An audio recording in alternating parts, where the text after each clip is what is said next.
Hi, I'm Michael Strahan of the New York Giants. Natural leader.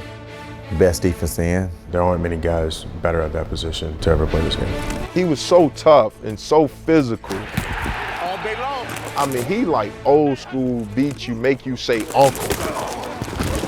You know, when he walked in, there was a certain presence about him, a certain aura that he carried himself with. When he spoke, everyone listened. 17-14, fellas. One touchdown, we are world champions. Believe it, and it will happen. It's Michael Strahan. Whatever he did, we would follow, and he just exemplified what a New York Giant is all about.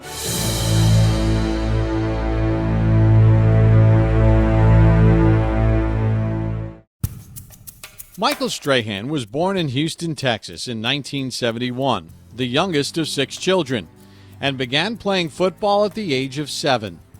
In 1980, his family moved to Europe when his father, Gene Strahan, a major in the United States Army, was assigned to command a military post in Mannheim, Germany, and it appeared that Michael's football career might be over.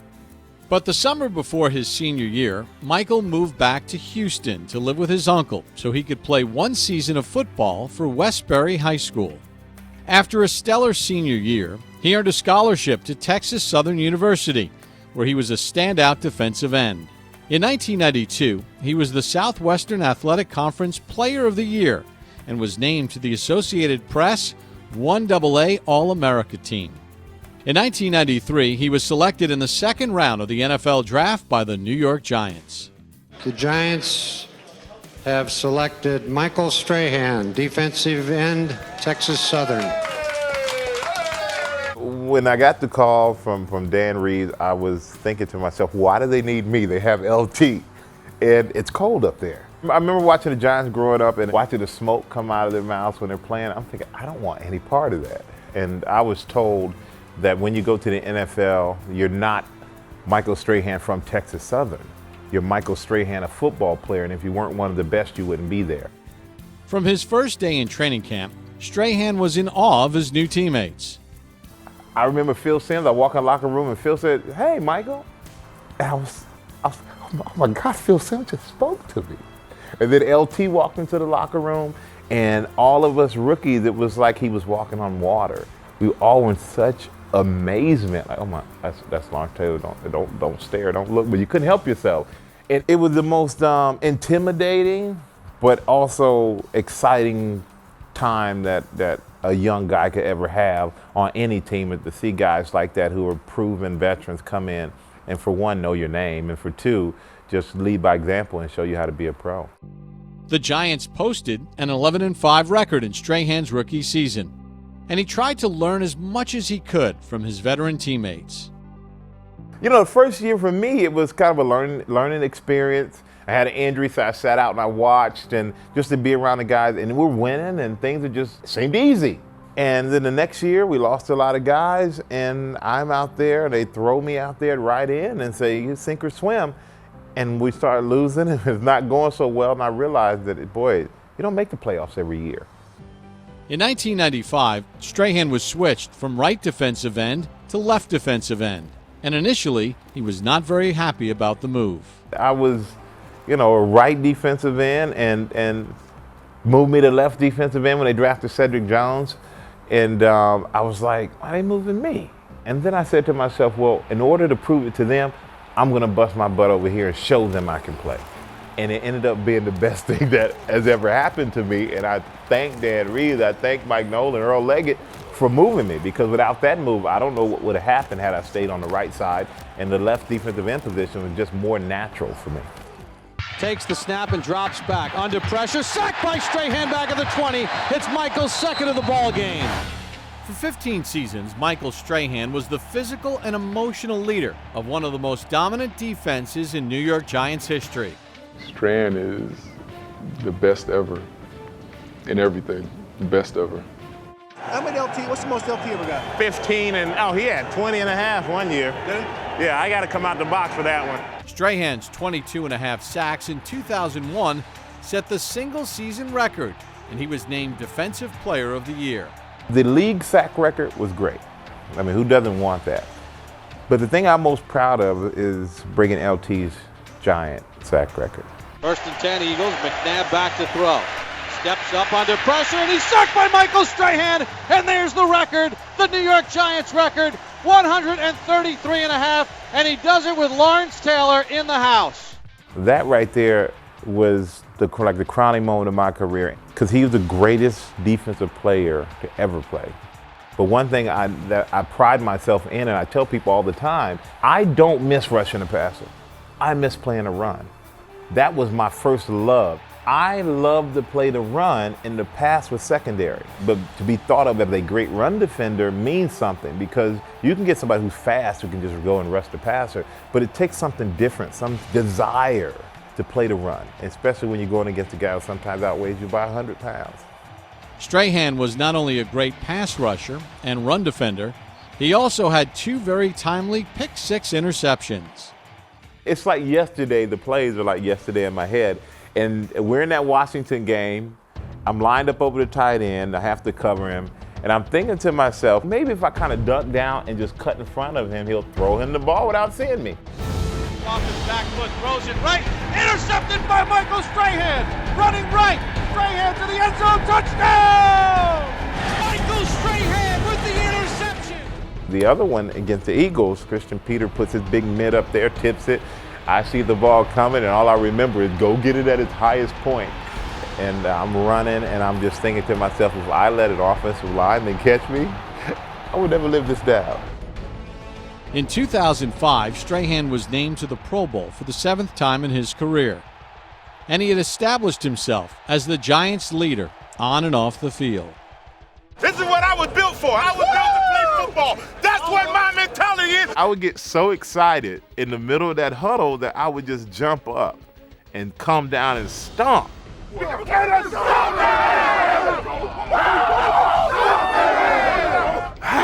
Guys got excited over it. Guys need it. They want it. That was our rallying cry. And if somebody else said something, it was my job to go out on the field and back them up. Am I smiling, idiot? If I'm over here, he comes from the center and hit me in the back of the leg. What is that? That's bull. That's what like you call it good.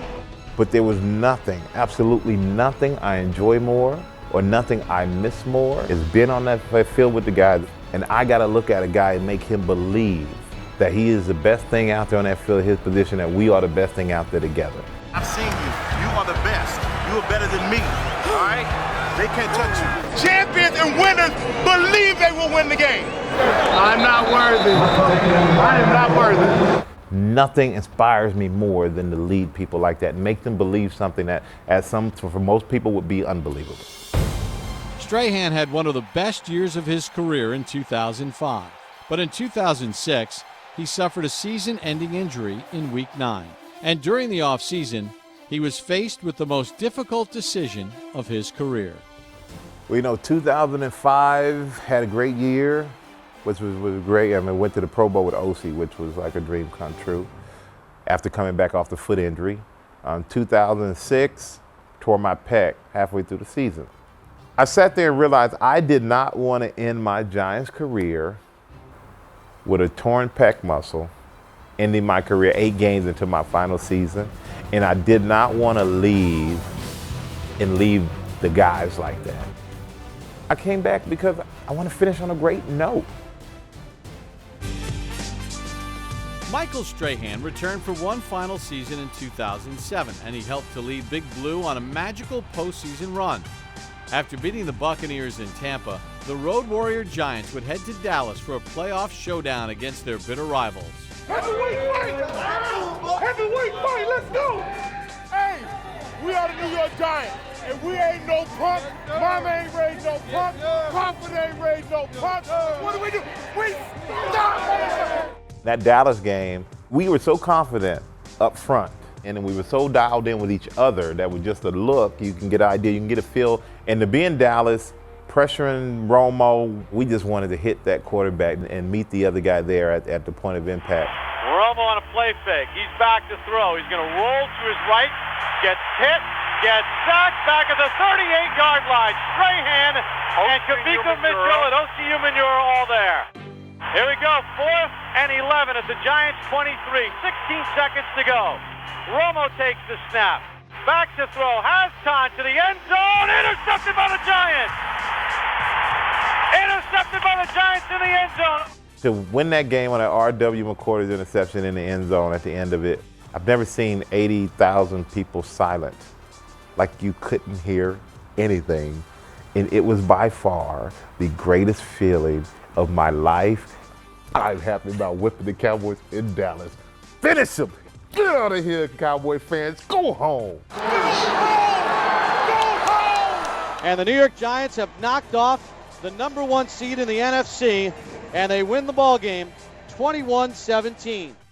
Welcome to Lambeau Field in Green Bay for the NFC Championship game. Second coldest game ever at Lambeau Field, -1 degree with a wind chill of -23.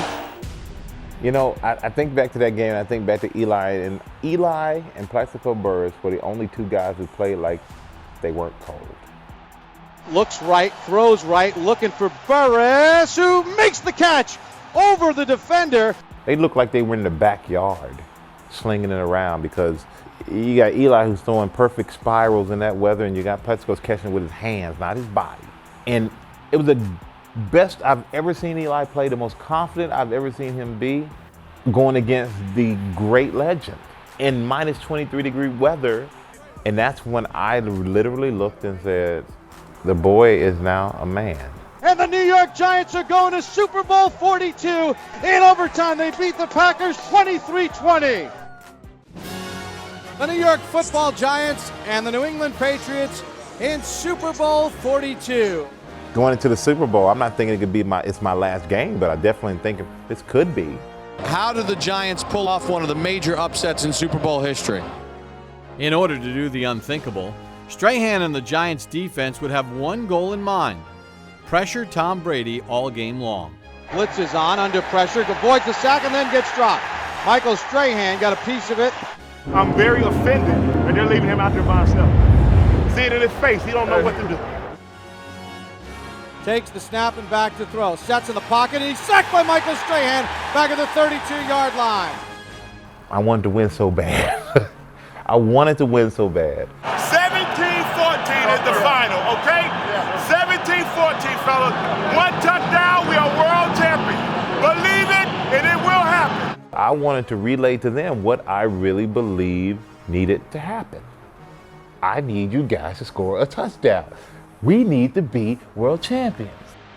3rd and 5 for the Giants. Can Eli Manning do it? Manning takes the snap. Back to throw. Under pressure. Avoids the rush, and he's going to fight out of it. Still fights out of it. Now throws it deep downfield. Tyree makes the catch. What a play by Manning. What a catch by Tyree. Catches it. Ball off his helmet, head. You couldn't tell what he did with it. When he caught the ball, game was over. We knew we were going to win. Manning takes the snap, looks left, lobs it left. Burress is wide open. Touchdown Giants in the left corner of the end zone. And that is it. The New York Giants have knocked off the New England Patriots, and the Giants, with the most improbable win in recent memory, have won Super Bowl 42. We won the Super Bowl. How about Michael Strahan after all of these years? Yes. To be at your best on the biggest stage of the biggest game of your life and possibly the last game of your life, it was as if somebody wrote down a script and said, you know, this is the perfect ending. The Canyon of Heroes, the parade. You can't explain it. When you look to the side street and it is a block or 2 deep on both sides, and people on lamp posts, they're on top of somebody's show, they're up in the office buildings. Wow. Wow. You realize the magnitude of how big this was. To every other team in the NFL, you know what we did to you? We stomped you out. Following the Giants' win in Super Bowl 42, Michael Strahan would retire from the NFL. But as his playing days came to a close, his career after football was just beginning. It gives me great pleasure to introduce to you the newest member of our live family. We are honored to have him here, Michael Strahan! As the Giants' grand ambassador, Strahan became the poster child for what playing in New York can do for an athlete's career. Good morning, good morning, good morning. When I played, my primary focus was to be on the field and be the best. But when I decided it was time to retire, all the goodwill I'd built up over the years from being here with the Giants, where I had more opportunities than I ever imagined, which turned into a career for me, and thank goodness for that. Strahan is a charter member of the Giants Ring of Honor, which was formed in 2010. But his greatest recognition came 4 years later, when he was inducted into the Pro Football Hall of Fame in Canton, Ohio. He is the only man who can deep clean a quarterback and fill the shoes of Regis Philbin. He is none other than Hall of Famer Michael Strahan. I love you, brother. I love you. Congratulations, brother. I love you, man. I appreciate you, man. I'm looking for it, baby. It's time for Jay Glazer to put a gold jacket on Michael Strahan. I love you, brother. Life is about improbability, and my life is improbable. I am an absolutely improbable Hall of Famer. I was a late bloomer as a football player. You know, I didn't play in high school. I played 1 year in high school. I was a late bloomer, but the improbable happened. I get drafted by the New York freaking Giants. And not only by the Giants, but I get drafted by Wellington Mara, the Duke, Bob Tisch, the Tisch family, and the great George Young. Those are the guys who brought me and trusted me enough to bring me to the Giants. In the spirit of that, their kids, John Mara and Steve Tisch, have continued in that spirit of realizing that the team is a family. This is about family. This is about teammates. This is about everybody pitching in to make you better, and for you, hopefully, to make them better. And for what the game of football has done for me, I am eternally grateful to this game. And I'm so glad that I am a representative of the 2014 NFL Hall of Fame. Tonight, Michael Strahan, it is my great privilege on behalf of the other 287 Hall of Famers to present one of the great players in the history of the game. In his 15 seasons with Big Blue, Michael Strahan recorded 141.5 sacks, good for 5th all-time in the NFL record books. He's one of the greatest Giants who have ever played the game. Once a Giant, always a Giant. I'll always have a home here.